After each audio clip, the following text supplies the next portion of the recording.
En los sótanos más silenciosos del Vaticano hay una puerta sin inscripción. Ningún santo la protege, ninguna placa la nombra. Solo una llave antigua, demasiado pesada para el metal del que parece hecha, cuelga del cinturón de un bibliotecario que finge no oír cuando le preguntan por ella. Detrás de esa puerta, el aire cambia. El olor a pergamino da lugar a algo más antiguo, como arcilla húmeda calentada por el sol de un desierto que ya no existe. Allí no se encuentran solo evangelios apócrifos o concilios olvidados, sino fragmentos de un mundo anterior a todas las cruces, entre tablillas agrietadas, escritas en una lengua que pocos se atreven a descifrar.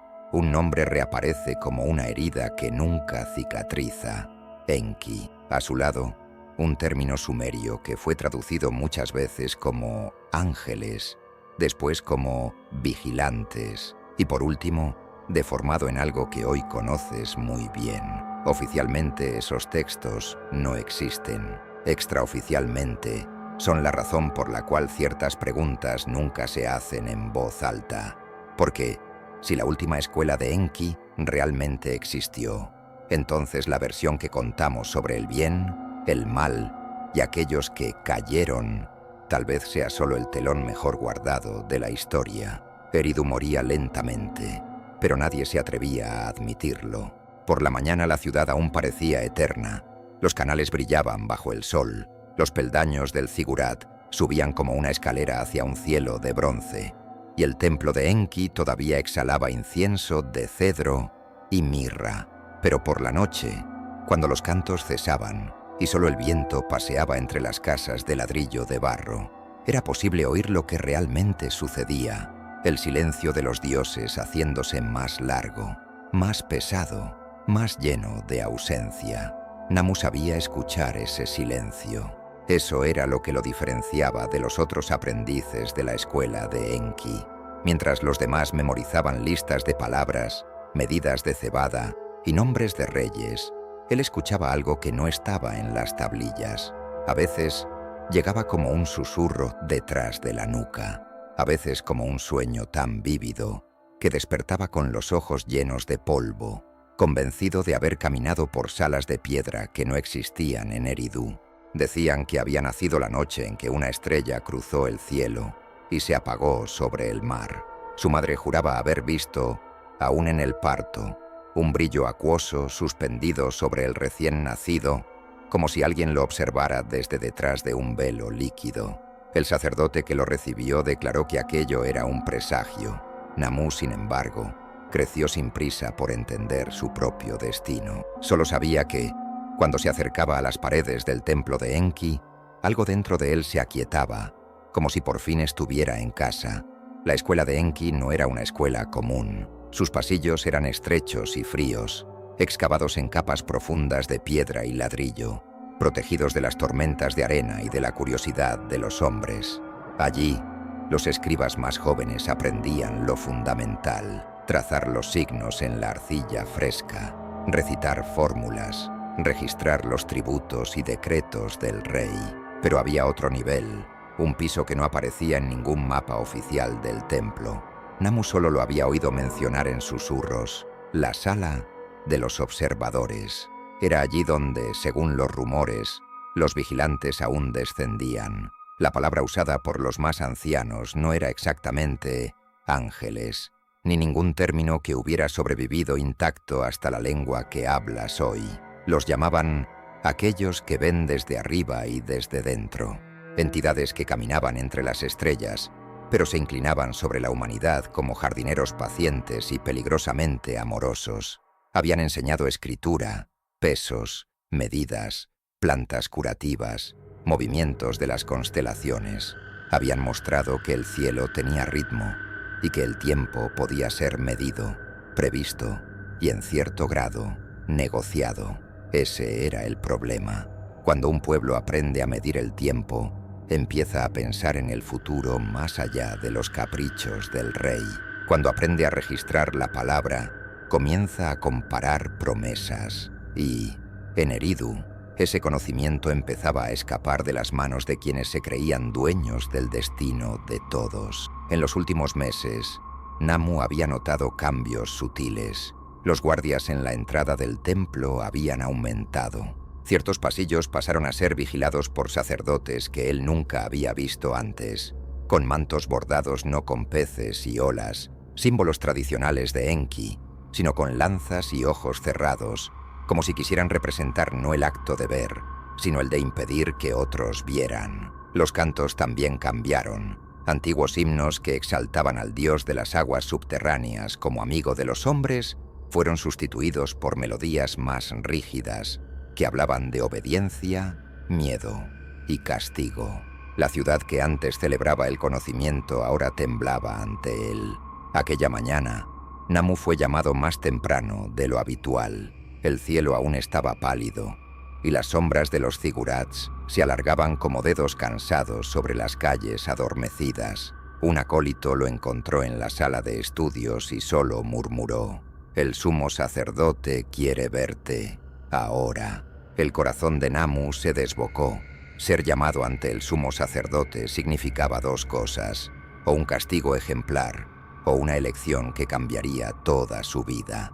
Siguió al acólito por escaleras que usaba rara vez, descendiendo cada vez más profundo, hasta que el aire se volvió más frío y olía a agua estancada y arcilla antigua.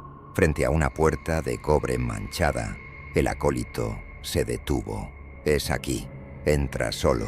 Namu respiró hondo y empujó la puerta. La sala era amplia, iluminada solo por lámparas que colgaban de finas cadenas. En el centro, sobre un pedestal de piedra negra, había una tablilla de arcilla aún húmeda, cuidadosamente alisada, esperando signos. A su lado, sosteniendo un estilete de hueso como si fuera una lanza, estaba el sumo sacerdote. «Namu, hijo de la estrella sobre el mar», dijo el hombre, con la voz resonando en las paredes. «Hoy has escrito tu nombre por última vez como un simple aprendiz». El escriba bajó la cabeza, confuso. «No entiendo, mi señor». «Has sido elegido», continuó el sacerdote, «para registrar lo que no debe ser registrado, y aún así necesita existir. Un conjunto de enseñanzas que no podrá leerse en los salones del rey, ni ser recitado en las plazas. Aquello que los vigilantes insisten en entregar, aún sabiendo que esta ciudad se ha vuelto contra ellos». Namu sintió un escalofrío recorrerle la columna. Entonces era verdad. La escuela de Enki tenía un último secreto, y él había sido arrastrado al centro de él. «¿Los vigilantes todavía descienden?», preguntó, sin conseguir contener la pregunta. La sonrisa del sumo sacerdote fue breve y triste. «Cada vez menos. Saben que se aproxima una noche de olvido, una época en la que los hombres transformarán a sus maestros en monstruos, sus dones en crímenes, su descenso compasivo en caída condenada. Pero antes de partir, quieren dejar un pacto final con la humanidad». El sacerdote hizo un gesto, y dos figuras encapuchadas surgieron de las sombras, trayendo consigo un pequeño arca de madera oscura. Al abrirla, revelaron pequeños fragmentos de piedra con inscripciones diminutas, casi invisibles a simple vista, líneas de una geometría que parecía viva, palpitante, más cercana a estrellas que a ladrillos. «No escribirás solo palabras, Namu», susurró el sumo sacerdote. «Registrarás patrones, mapas de luz, principios del lenguaje que moldea la propia realidad, y, entre esos signos, estará el papel del observador, aquel que presencia sin juzgar, que guarda sin dominar». Namu se acercó a la tablilla con las manos temblando. Cuando sostuvo el estilete, algo dentro de él vibró, como si una voz antigua, que lo acompañaba desde el nacimiento, por fin hubiera encontrado su propia lengua. Pero mientras su mano empezaba a trazar los primeros signos, otra escena se desarrollaba, invisible para él. En un salón más arriba, lejos de las profundidades silenciosas del templo, reyes y sacerdotes se reunían para decidir el destino de aquellas tablillas. Algunos defendían que fueran quebradas y arrojadas a las aguas del abismo. Otros, más sutiles, proponían algo aún más peligroso: reescribirlas, invertir su sentido, transformar a los vigilantes en ejemplos de caída, desobediencia y culpa eterna. Ninguno de ellos sabía, sin embargo, que aquel joven escriba había escuchado demasiado y que, en el fondo de su mente, una idea empezaba a formarse como una llama escondida. Si la verdad sería borrada, tal vez podría ser enterrada a plena vista, disfrazada bajo textos comunes, esperando ojos capaces de ver más allá de los márgenes de la historia oficial. La punta del estilete tocó la arcilla húmeda y Namu sintió como si estuviera rozando un espejo líquido. Por un instante, el templo desapareció. Ya no había lámparas, ni paredes de ladrillo, ni la mirada atenta del sumo sacerdote. Solo existía una vasta oscuridad salpicada de puntos luminosos, como si el propio cielo nocturno hubiera sido derramado al alcance de sus manos. Cada signo que trazaba parecía corresponder a un encender lejano, como si estrellas respondieran al llamado de la escritura. No era metáfora, era sensación física. Los trazos curvos, las intersecciones precisas, los ángulos agudos formaban no solo palabras, sino diagramas vibrantes, la geometría sagrada que los vigilantes querían legar por última vez. Namu solo volvió a percibir el peso de su propio cuerpo cuando una gota de sudor cayó sobre la tablilla, casi borrando uno de los signos recién escritos. Retrocedió, jadeando, y alzó los ojos. El sumo sacerdote lo observaba en silencio, pero había algo diferente en su semblante, una mezcla de cansancio, reverencia y miedo. «Lo sentiste, ¿verdad?», murmuró el sacerdote. «Esta escritura no es solo registro, es contacto». Namu tragó en seco. «Es como si algo me mirara de vuelta», respondió. «Como si cada trazo fuera una ventana». El sumo sacerdote asintió lentamente. «Esta es la lengua de la luz. No está hecha para multitudes, no está hecha para reyes sedientos de poder, ni para sacerdotes que desean controlar el miedo de los hombres. Está hecha para observadores». Caminó alrededor de la tablilla, con los dedos suspendidos sobre los signos sin tocarlos. «Los vigilantes siempre supieron que nuestra especie tiene un vicio», continuó, «la necesidad de dominar aquello que comprende, y, cuando no puede dominarlo, intenta destruirlo. Lo que hoy llamamos enseñanza mañana puede ser llamado herejía. Por eso, parte de lo que ellos entregan solo puede ser entendido por quienes saben mirar sin dominar». Namu recordó todas las veces que lo habían llamado distraído por perderse en ensoñaciones, observando la danza de la luz en los canales o el movimiento de las aves en el cielo. Tal vez no era distracción, tal vez era entrenamiento. «¿Y qué exactamente estoy escribiendo?», preguntó, con la voz todavía temblorosa. El sacerdote hizo una larga pausa antes de responder. «Estás registrando un pacto. No un pacto de obediencia, sino de recuerdo. Ellos saben que llegará una era en la que sus nombres serán distorsionados, sus imágenes pintadas como monstruos, sus obras cubiertas de culpa. Pero quieren asegurar que, en algún punto del futuro, alguien encuentre estas marcas. Alguien que entienda que no todo lo que la autoridad llama peligroso es, de hecho, maléfico, y que no todo lo que se enaltece como santo trae verdadera luz». Namu volvió a mirar la tablilla. Ahora conseguía distinguir, detrás del alineamiento de los signos, un patrón más amplio, círculos que se transformaban en espirales, espirales que se desplegaban en líneas ascendentes, como peldaños invisibles. En el centro de todo, un símbolo se repetía, un ojo estilizado que no miraba hacia abajo, como el de los reyes entronizados, sino hacia adentro. «El papel del observador», murmuró Namu, casi sin darse cuenta de que hablaba en voz alta. «Exacto», respondió el sumo sacerdote. «El observador es aquel que sostiene la memoria de aquello que el poder intenta borrar. No blande espada, no proclama decretos, pero registra, codifica, preserva, a veces escondiendo la verdad dentro de lo que parece banal». Esas palabras siguieron resonando en la mente de Namu mientras continuaba escribiendo. Cada nuevo conjunto de signos describía una faceta de la geometría sagrada, proporciones entre el cuerpo humano y las constelaciones, relaciones entre frecuencias sonoras y estados de conciencia, el modo en que ciertas formas se repetían en el agua, en la arena, en las hojas, en las nubes. Sin embargo, un pasaje lo golpeó de manera especial. Era una secuencia de signos que parecía menos descripción y más advertencia. Secretos, pero nítidos. Hablaban de un futuro en el cual aquellos que dominaran las narrativas sobre el cielo dominarían también las narrativas sobre lo correcto y lo incorrecto. Hablaban de consejos, concilios, foros sagrados que en nombre del orden rebajarían a antiguos maestros a figuras temidas, vinculándolos a la idea de rebelión, caída, transgresión imperdonable. Esos consejos serán como ruedas de piedra, pensó Namu, sin saber de dónde venía la imagen. Ruedas que aplastan todo lo que no cabe en el camino trazado. Por un instante tuvo una visión, un edificio colosal, de piedras blancas, erguido siglos por delante de su propia vida. Corredores largos, hombres con vestiduras ricas discutiendo en lenguas extrañas, sosteniendo textos traducidos y retraducidos tantas veces que sus orígenes estaban casi irreconocibles.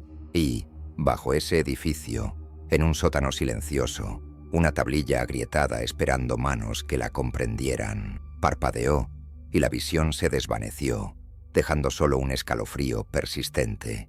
Tal vez, algún día, murmuró Namu, nadie recuerde el nombre de Enki como amigo de los hombres.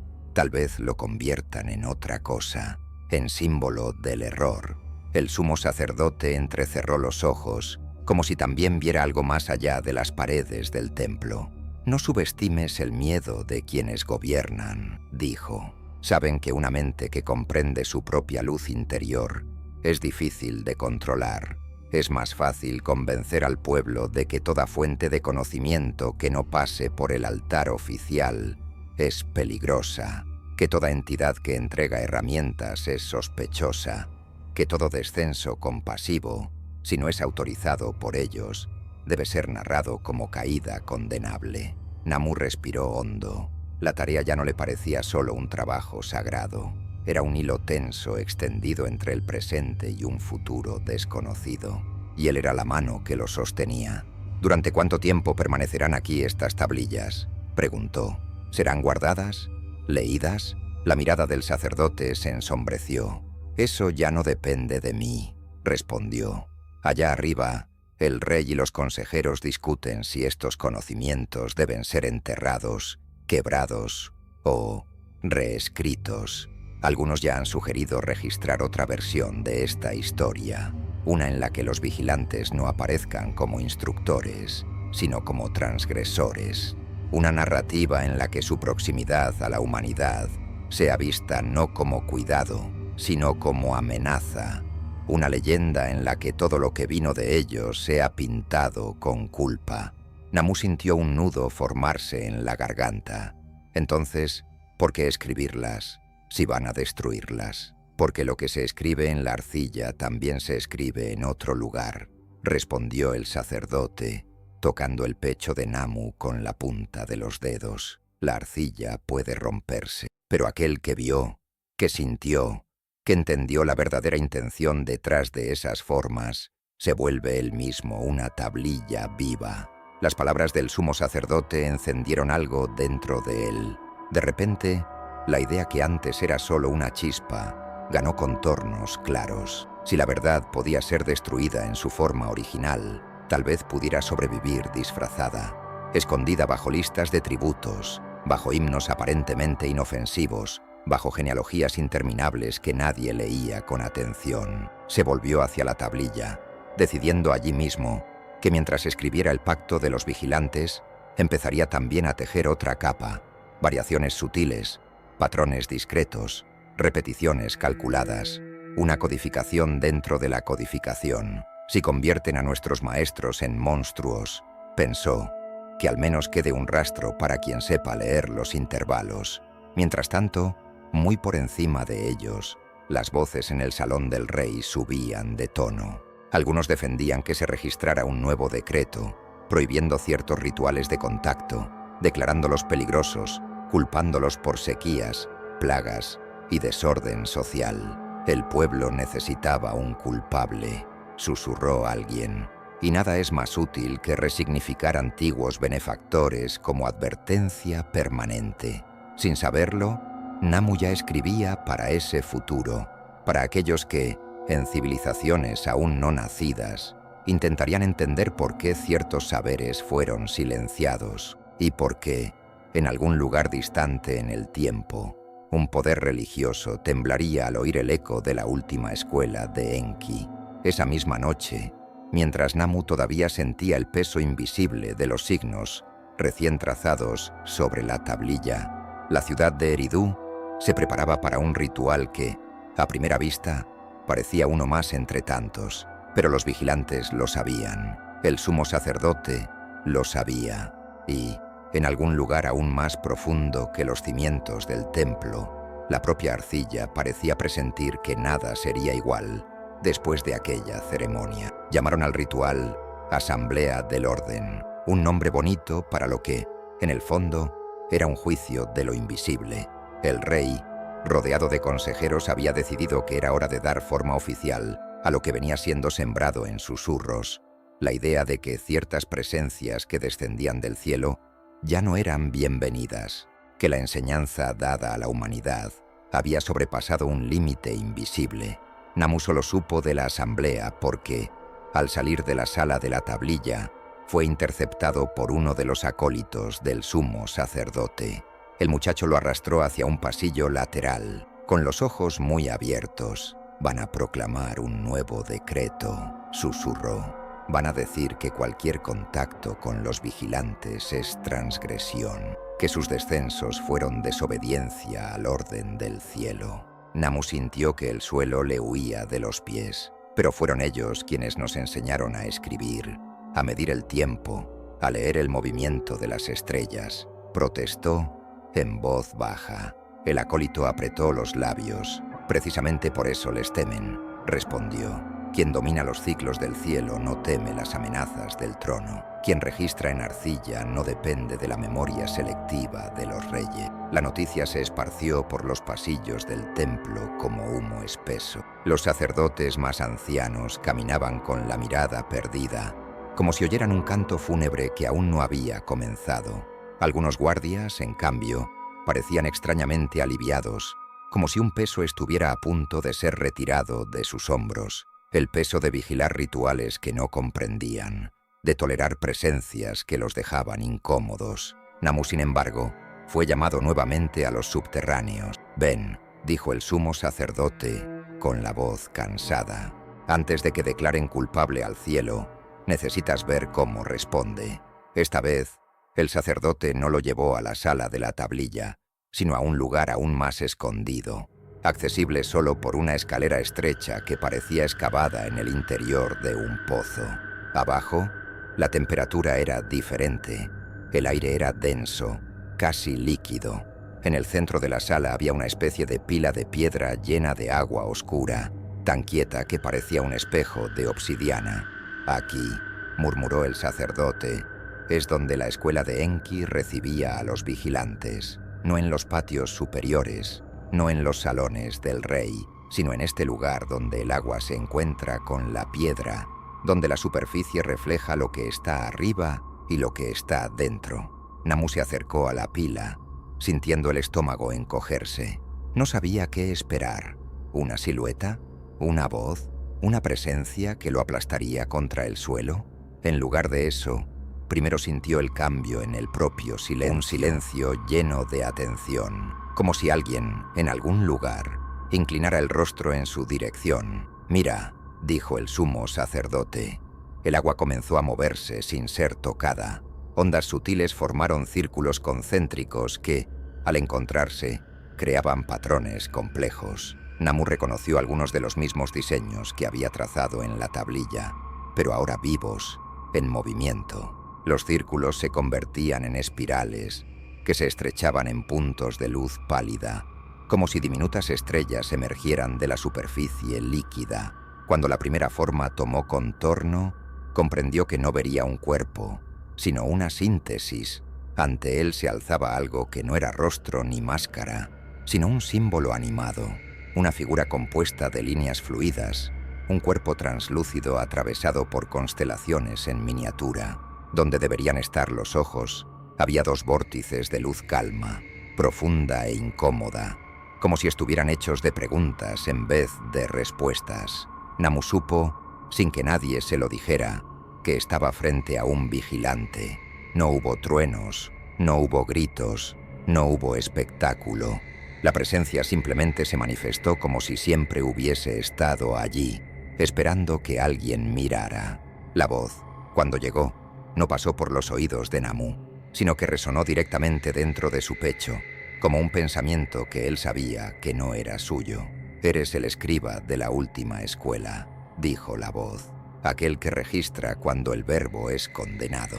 Namu sintió deseos de inclinarse, pero sus piernas se quedaron rígidas. El sumo sacerdote observaba en silencio, con la reverencia exhausta de quien sabe que será una de las últimas veces. «Van a declarar los culpables», pensó Namu, y notó que allí, en aquel espacio, pensar era lo mismo que hablar. Van a decir que desobedecieron, van a llamar caída a esto que hacen. Hubo una especie de rastro de sonrisa, no en el rostro del vigilante, sino en la curvatura de su forma luminosa. «Quienes gobiernan el miedo necesitan historias simples», respondió la voz. «Es más fácil mantener unido al rebaño cuando hay un villano claro al que señalar. Los maestros se vuelven sospechosos cuando el discípulo crece demasiado. Es un ciclo viejo, pequeño, observador». Namu sintió un dolor extraño en el pecho al oír el término observador, el mismo que aparecía repetido en la tablilla, el mismo que el sumo sacerdote había mencionado como función y destino. «¿Lo que escribí hoy va a sobrevivir?», preguntó, «o será hecho pedazos cuando se proclame el decreto». La luz alrededor del vigilante palpitó levemente. «Algunas tablillas serán quebradas», admitió la voz. «Otras, enterradas tan hondo que se convertirán en huesos de una memoria que nadie más sabe nombrar. Pero no trabajamos solo en la arcilla, trabajamos en la mente de quienes ven». Imágenes empezaron a pasar ante los ojos internos de Namu, demasiado rápidas como para que las comprendiera por completo. Ciudades que aún no existían, torres de piedra blanca, cúpulas y estatuas, corredores repletos de libros en lenguas que nunca había oído. Hombres vestidos con largos ropajes, reunidos en concilios, debatiendo qué textos serían considerados santos y cuáles serían declarados prohibidos para siempre. En algunas de esas visiones, palabras antiguas aparecían deformadas. Vigilantes, por ejemplo, quedaba cubierta por otras capas de significado. Rebeldes, caídos, condenados. Los mismos que habían enseñado a leer el cielo ahora eran señalados como traidores del orden celestial. «Tomarán nuestros nombres», explicó el vigilante, «y los reescribirán conforme a sus conveniencias. Crearán una línea divisoria rígida entre lo permitido y lo maldito, atribuyendo a nuestra presencia el peso de toda desobediencia. Y, siglos después, un edificio erguido sobre esas decisiones guardará tanto las versiones aceptadas como los fragmentos que niegan esa narrativa». Namu vio por un instante una cruz levantada sobre una basílica gigantesca. Vio salas subterráneas llenas de cajas, manuscritos, tablillas, mapas celestes. Vio sellos con llaves cruzadas, guardando aquello que no podía ser quemado, pero tampoco debía ser mostrado. Un nombre sonó a lo lejos, en un idioma extraño, pero que su corazón entendió. Un lugar que, algún día, temblaría ante la memoria de la escuela de Enki. «¿Y yo?», preguntó, casi en un susurro. «¿Qué esperan de mí?». «Esperamos que escribas sabiendo que serás traicionado», respondió el vigilante sin crueldad en la voz. «Que registres sabiendo que van a tergiversar, y aún así, que escondas en los huecos, en las repeticiones, en los detalles aparentemente inútiles, llaves para quienes vendrán después. Eres puente entre lo que es y lo que será contado». Namu comprendió entonces que su función no terminaba en aquella tablilla. La última escuela de Enki no era solo un lugar físico, era un método, una forma de hacer que el conocimiento escapara por las rendijas de la censura, infiltrándose en generaciones futuras como rumor, mito, leyenda prohibida. Arriba, mientras tanto, El rey ya se posicionaba frente a la asamblea. En breve anunciaría un decreto que resonaría durante siglos, dando el primer molde a la narrativa de la caída, del castigo, de la transgresión. A partir de esa noche, los vigilantes pasarían lentamente de instructores a acusados. Pero, en las profundidades del templo, un joven escriba miraba el agua oscura y hacía un juramento silencioso. Si la verdad sería arrastrada al banco de los acusados, él se aseguraría de que, en algún rincón oscuro de la historia, otra versión sobreviviera, no gritando, sino susurrando, esperando a aquellos que algún día aprenderían a desconfiar de las versiones oficiales. Cuando la visión empezó a disiparse, el vigilante dejó caer un último mensaje en su mente, claro como un sello impreso en arcilla fresca.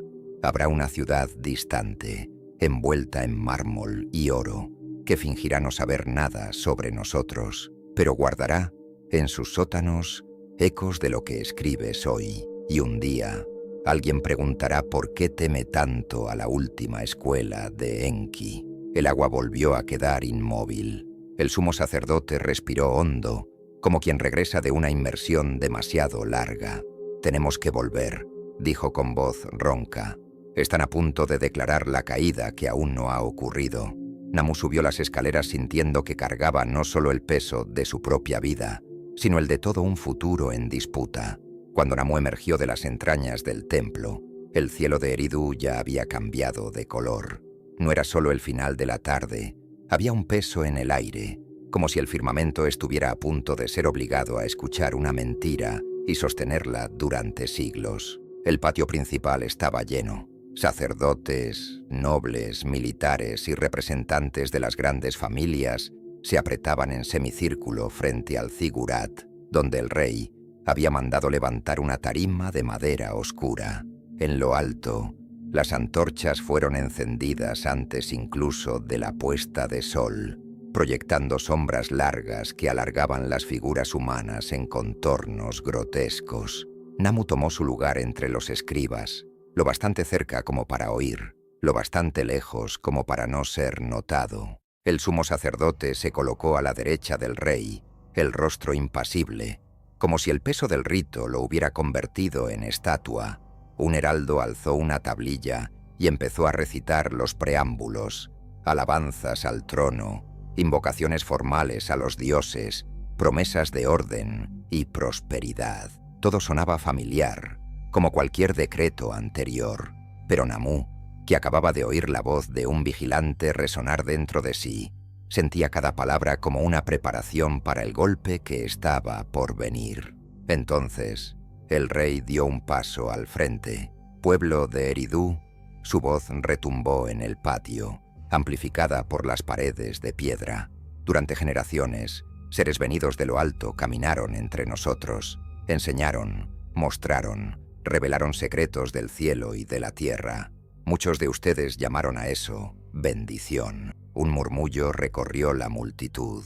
Namu percibió miradas nerviosas entre algunos sacerdotes. Otros, más jóvenes, parecían ansiosos, como si esperaran la confirmación de algo que hacía tiempo se murmuraba en reuniones cerradas. «Pero no todo lo que desciende de lo alto viene para nuestro bien», continuó el rey, con la voz adoptando un tono duro. «Hay órdenes establecidas en el cielo que ni siquiera nosotros comprendemos, límites que han sido sobrepasados, saberes que, en manos humanas, se han convertido en instrumentos de arrogancia, desafío y desobediencia». Era sutil, pero Namu reconoció el movimiento, la culpa siendo trasladada. El exceso ya no se atribuía al miedo de los gobernantes, sino a la supuesta osadía de los instructores. Era el primer ladrillo de la nueva narrativa. Esos seres, antes llamados instructores, serán ahora recordados como transgresores, proclamó el rey. Esta asamblea declara que su presencia entre nosotros no fue autorizada por el orden superior. Su descenso será narrado como caída. Su nombre será asociado a la desobediencia, sus enseñanzas sospechosas, y todo aquel que insista en evocarlos será considerado cómplice de rebelión contra el cielo. La palabra caída Recorrió el patio como una hoja invisible.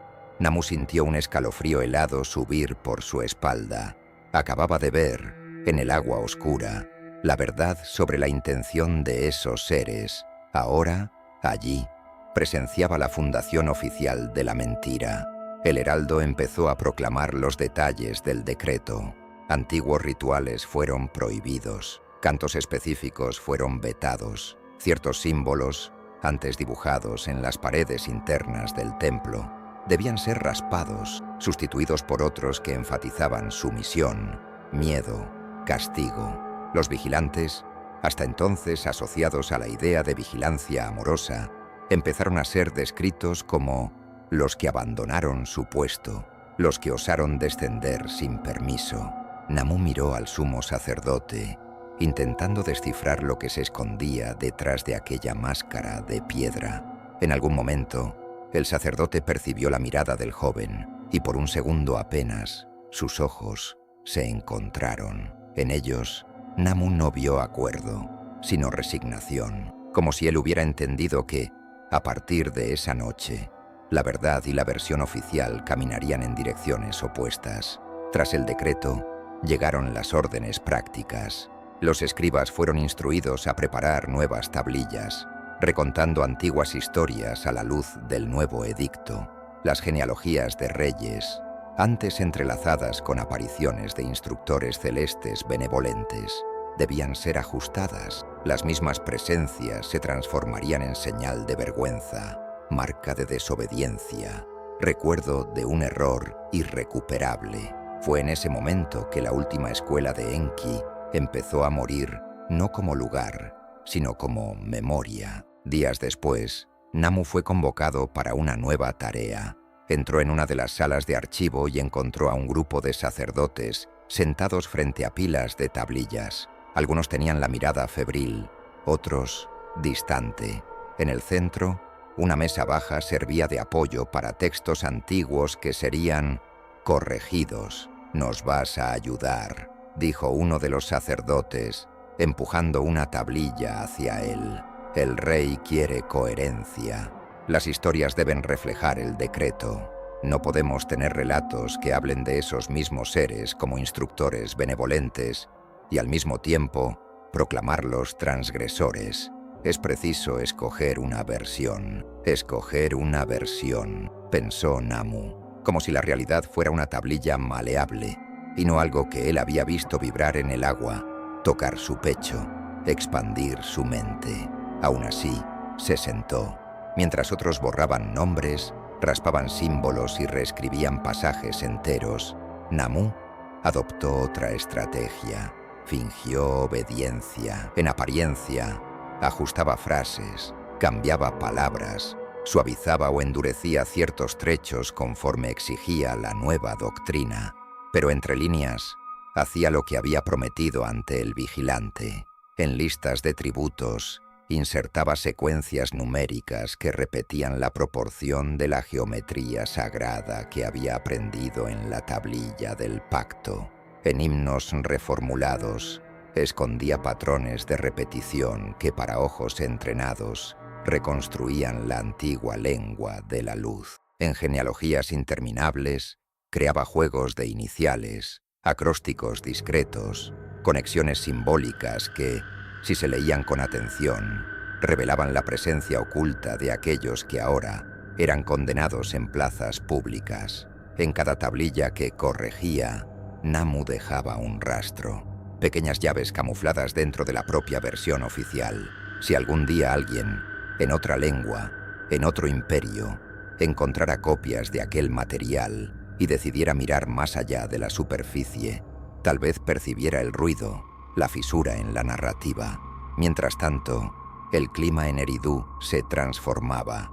Los rituales en los que se aguardaba el descenso de los vigilantes fueron sustituidos por ceremonias en las que se pedía protección contra fuerzas engañosas. Los niños pasaron a escuchar historias en las que antiguos instructores eran retratados como seres orgullosos, que envidiaban el poder del cielo y deseaban arrastrar a los humanos a la perdición. Aquello que había sido una relación pedagógica Se volvía en boca de los nuevos sacerdotes un caso de rebelión cósmica. Algunos creyeron con rapidez, aliviados por tener un enemigo nítido al que culpar de sus propios excesos. Otros, más viejos, permanecieron en silencio, prefiriendo no desafiar el decreto, pero guardando en miradas y gestos el recuerdo del tiempo en que el cielo no era solo amenaza, sino diálogo. El sumo sacerdote, por su parte, parecía envejecer con cada luna. Un día llamó a Namu en un pasillo desierto. «¿Entiendes lo que está pasando?», preguntó en voz baja. «Estamos volviendo mentira lo que vimos con nuestros propios ojos», respondió Namu, sin conseguir ocultar la amargura. El sacerdote asintió y, aún así, es así como se levantan las grandes instituciones, sobre versiones elegidas, no sobre todas las verdades posibles. Hoy es Eridu, mañana serán otros templos, otras ciudades. En algún punto distante del tiempo, otros consejos se reunirán para decidir qué textos son santos y cuáles son demasiado peligrosos para ser leídos. Namu sintió un eco de la visión que había tenido con el vigilante. Vio, de nuevo, edificios de piedra blanca, salones llenos de voces debatiendo, traduciendo, cortando, seleccionando. Sintió nombres extraños formarse en su mente, vinculados a un centro de poder espiritual que un día acumularía bajo su propia custodia, tanto la versión oficial como aquello que eligió ocultar. «¿Y qué hacemos?», preguntó. El sumo sacerdote posó la mano sobre el hombro del joven. «Tú sigues escribiendo como lo estás haciendo», respondió. «Deja que crean que venció quien grita más fuerte. A veces, la mayor subversión es salvar la verdad en silencio, enterrarla dentro de aquello que ellos creen controlar». Namu pensó en la tablilla original, aún secándose en algún rincón oculto del templo. Pensó también en la posibilidad, cada vez más real, de que fuera destruida, rota en pedazos hasta volverse irreconocible, pero algo dentro de él le decía que no todas serían encontradas, que al menos una escaparía del celo de los destructores, enterrada en la arena, olvidada en una cámara sellada, esperando eras enteras bajo capas de historia. Tal vez un día, en un templo distante, alguien arrancara un antiguo ladrillo y, detrás de él, encontrara la firma de la última escuela de Enki y, al lado, las marcas de la reescritura que había intentado transformarlos en otra cosa. Fue con ese pensamiento que Namu, aquella noche, tomó su decisión más silenciosa y osada. Crearía una tablilla que nadie había pedido, camuflada como texto común, pero cargando en sí la llave que conectaría Eridu con un futuro en el que un poder vestido de mármol fingiría temer sombras cuando, en verdad, temía recuerdos. La idea nació como una chispa discreta, casi tímida, en medio de una madrugada de trabajo forzado. Namu estaba sentado frente a una pila de tablillas que necesitaba armonizar con el decreto de la caída. Las lámparas humeaban, lanzando sombras inquietas sobre los signos recién raspados. En una de ellas, un antiguo himno agradecía a los instructores celestes por el arte de la curación. Ahora, las palabras habían sido retorcidas para sugerir que esos mismos instructores habían envenenado a la humanidad con saberes peligrosos. Se detuvo, con el estilete suspendido sobre la arcilla, y respiró hondo. Era como si cada tablilla que corregía fuera un hilo cortado entre el pasado verdadero y el futuro posible. Fue entonces cuando, por detrás del zumbido del cansancio, otra voz se alzó, nítida, como si viniera del mismo lugar del que el vigilante había hablado. La idea no era solo esconder patrones en textos ajenos, era crear un texto propio, una tablilla que, por fuera, pareciera banal, por dentro, un mapa. A la mañana siguiente, buscó al sumo sacerdote. Lo encontró solo en una pequeña sala lateral, observando, a través de la estrecha abertura de una ventana, la ciudad extendiéndose hacia el horizonte polvoriento. «Necesito una tablilla», dijo Namu, sin rodeos, «no una del rey, una mía». El sacerdote se volvió despacio, evaluándolo con ojos cansados. Ya arriesgas mucho con lo que haces en las tablillas oficiales, murmuró. ¿Quieres ir más allá? Si todo lo que hacemos es solo reaccionar a las órdenes de ellos, ya hemos perdido, respondió Namu. Quiero dejar algo que se escape del control del decreto, algo que no figure en los registros, pero pueda atravesar los siglos disfrazado. El sumo sacerdote guardó silencio por un momento. Afuera, el sonido distante de martillos resonaba. Obreros raspaban antiguos símbolos de las paredes de un patio procesional. Cuando volvió a hablar, su voz traía una especie de rendición tranquila. «Ven conmigo», dijo. Lo condujo por un camino que Namu aún no conocía, un corredor estrecho, oculto detrás de una fila de tinajas de grano. Descendía en un ángulo suave, como si siguiera la inclinación de las raíces de un templo aún más antiguo. El aire allí era más espeso, con olor a sal y barro. Al final del corredor había una sala pequeña, casi modesta, con una única mesa de piedra y una pila de arcilla sin moldear al lado. No había lámparas comunes. En su lugar, un haz de luz atravesaba una abertura circular en el techo, iluminando el centro de la mesa como si el propio cielo hubiera sido convocado como testigo.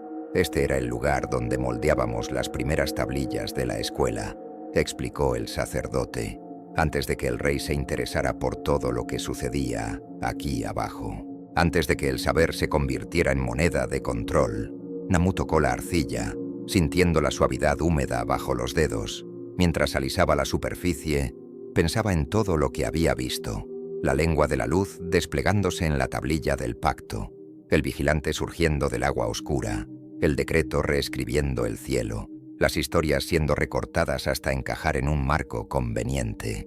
Esta no será una tablilla de himnos, decretos o listas, murmuró mientras trabajaba. Será un espejo.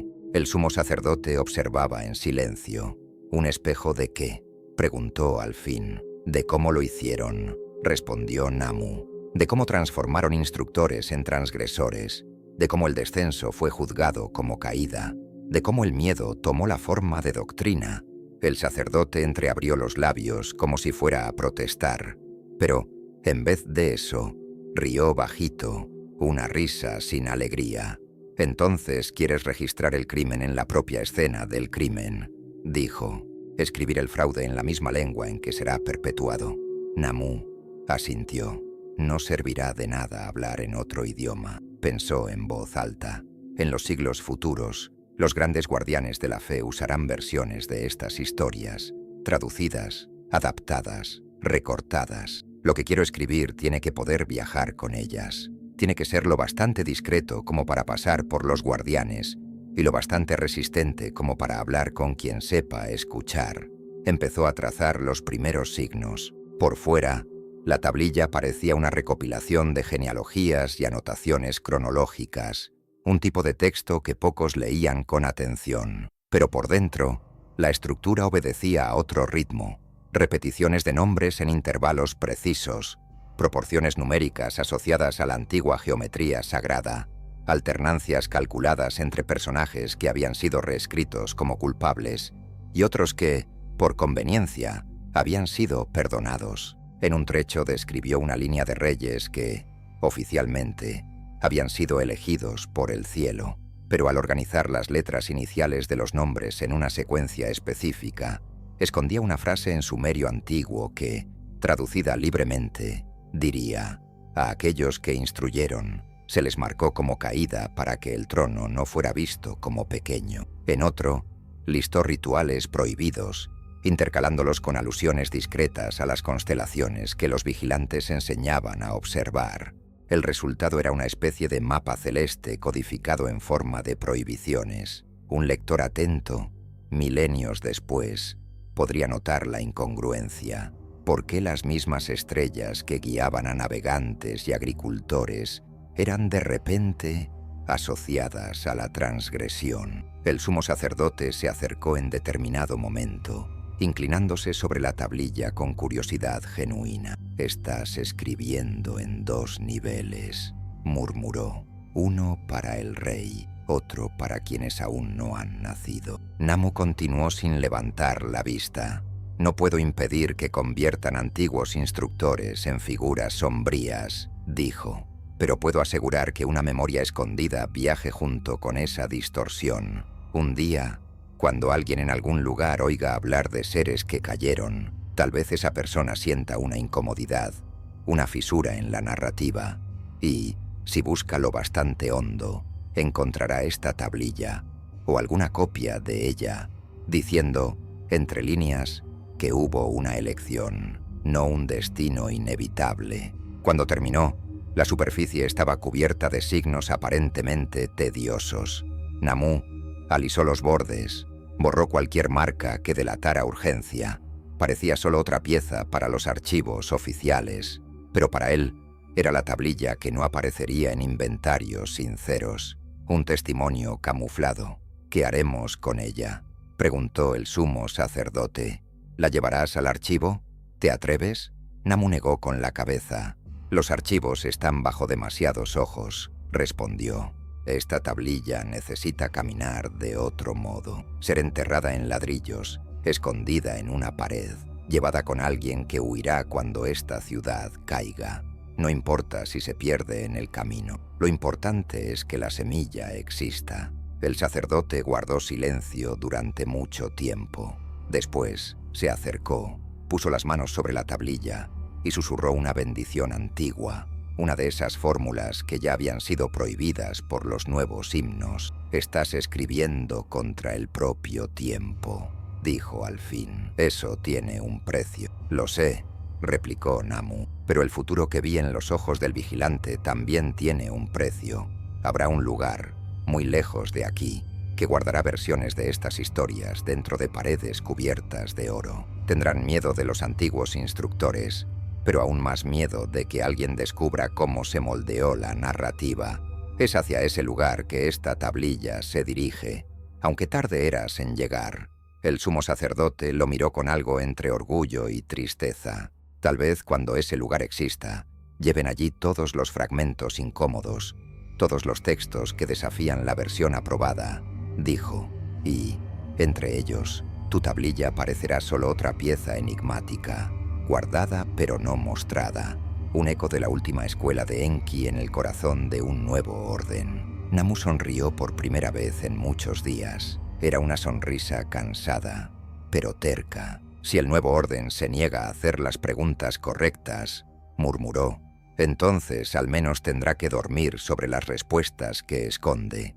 Esa noche, antes del amanecer, él mismo llevó la tablilla hasta una zona en obras del templo, donde se erigían nuevos aposentos para acomodar a más escribas, más guardias, más instrumentos de control. Con la ayuda de un acólito de confianza, colocó la tablilla dentro de una pared aún incompleta, entre dos ladrillos, a una altura aparentemente insignificante. Cuando la arcilla seca fue puesta encima, sellando aquel escondite improvisado, Namu sintió un escalofrío recorrerle la espalda. Era como enterrar, al mismo tiempo, un cuerpo y una semilla. Eridu lo sabía, no duraría para siempre. Vendrían otros reinos, otras ciudades, otras religiones.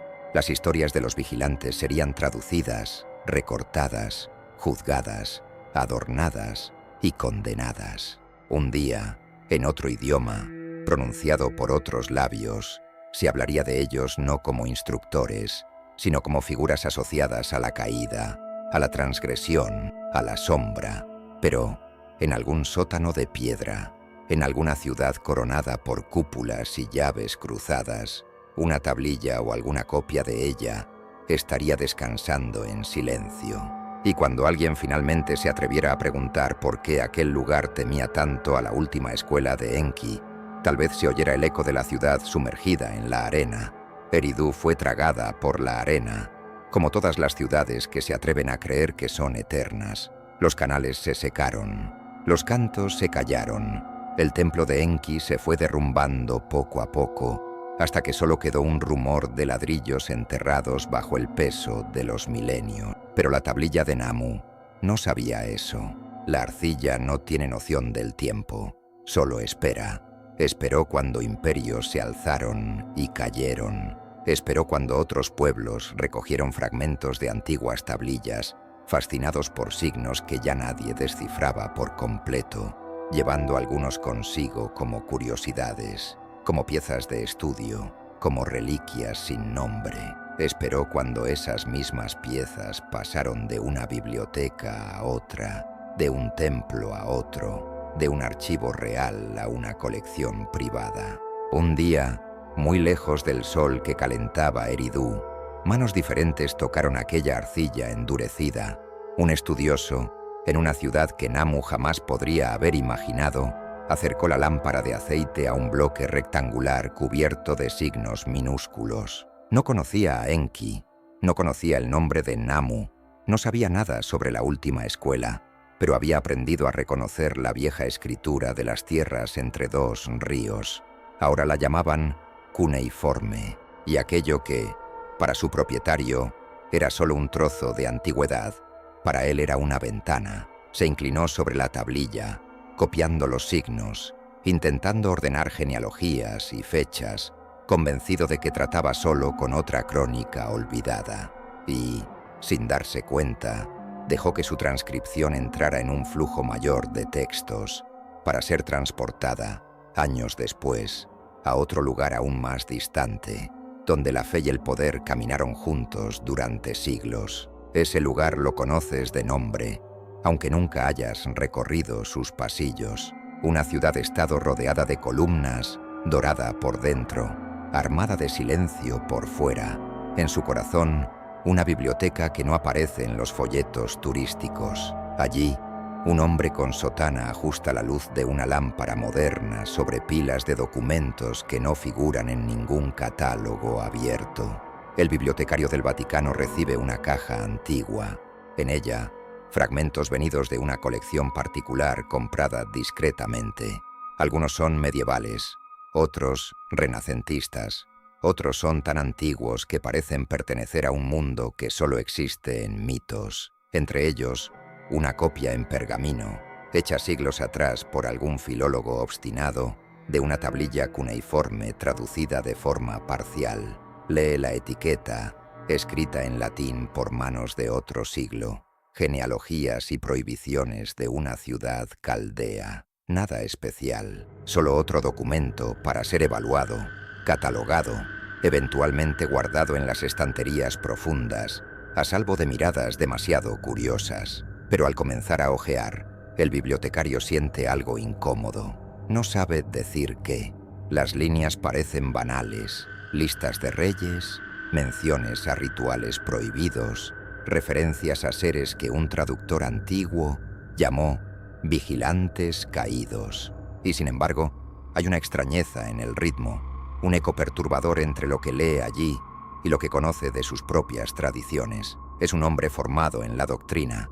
Conoce de memoria los textos que hablan de seres que, un día, decidieron abandonar el lugar que les correspondía en las regiones celestes para acercarse demasiado a los humanos. Sabe cómo fueron descritos, sabe cómo fueron condenados, sabe cómo, a lo largo de los concilios, su nombre fue siendo asociado a culpa, transgresión, distancia definitiva de la luz verdadera.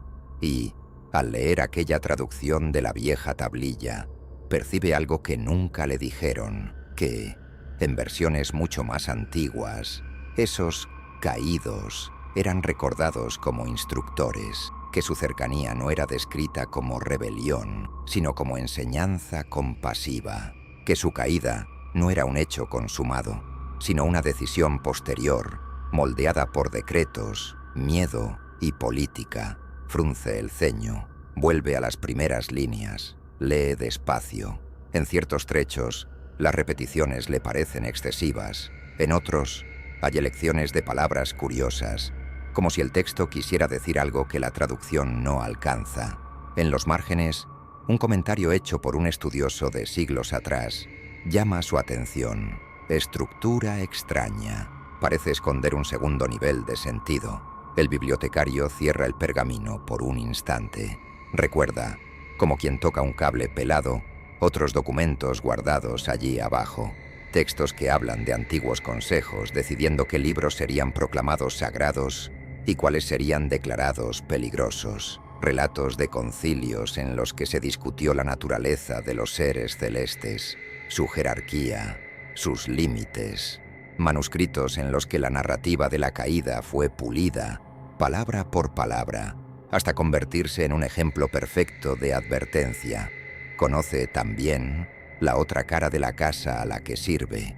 Sabe de episodios en los que obras fueron condenadas, otros en los que fueron absorbidas y reinterpretadas. Registros incómodos son recogidos para las estanterías internas, no para el fuego, sino para el olvido controlado. La ciudad santa que levanta cúpulas hacia el cielo también cava sótanos para las preguntas que preferiría no responder. Abre de nuevo el pergamino.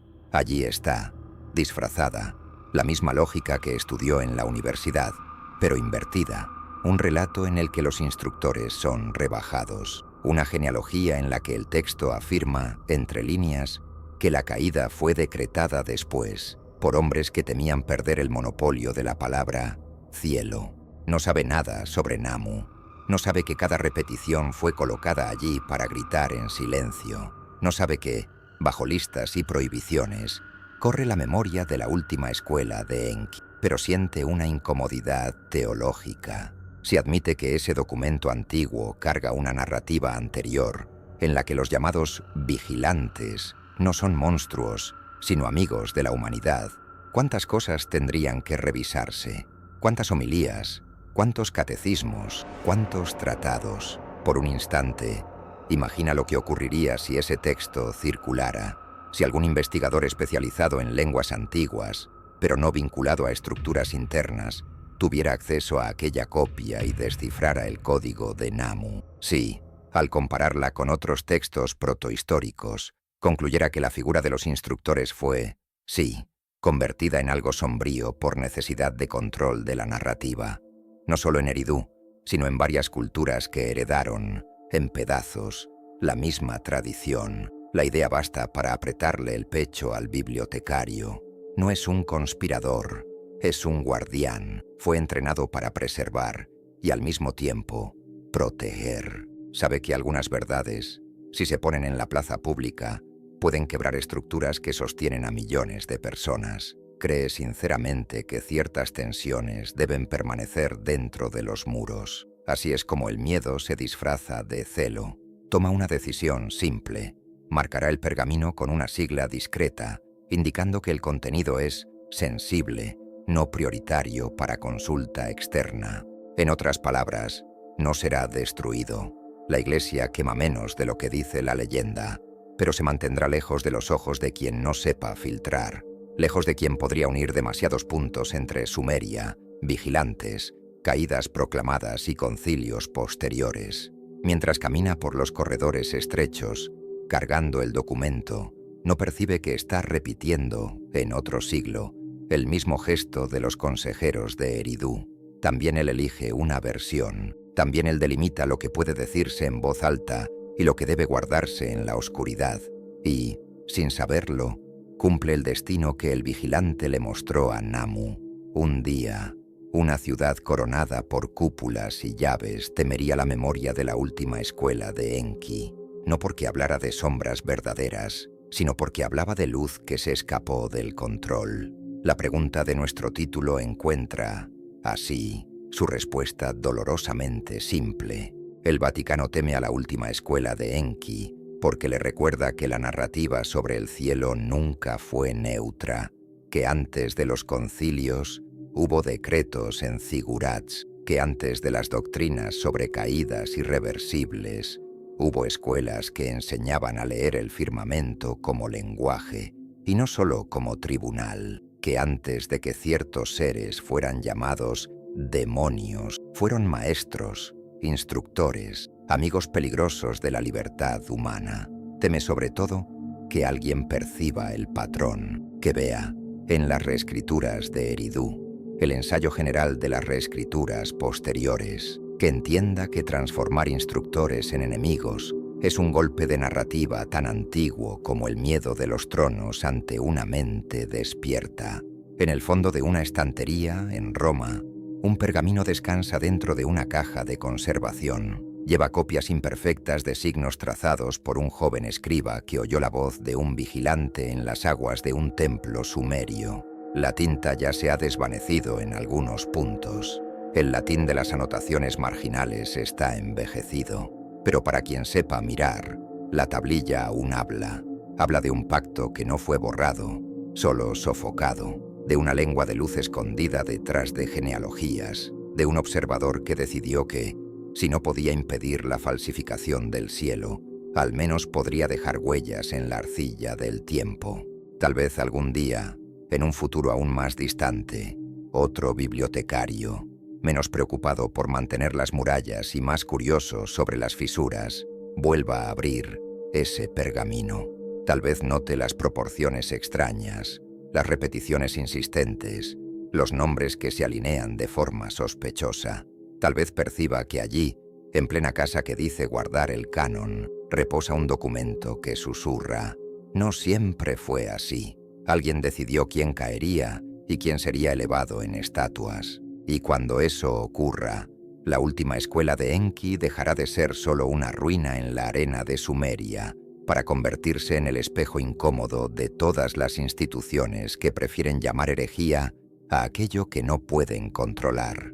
Hasta entonces, el texto permanece donde siempre estuvo, en las capas profundas de la historia, en los sótanos del poder y, sobre todo, en la desconfianza saludable de quien sospecha que las versiones oficiales son solo una entre muchas posibles. Las respuestas que buscas están en las preguntas que nadie se atreve a hacer. Hasta el próximo descenso a lo prohibido.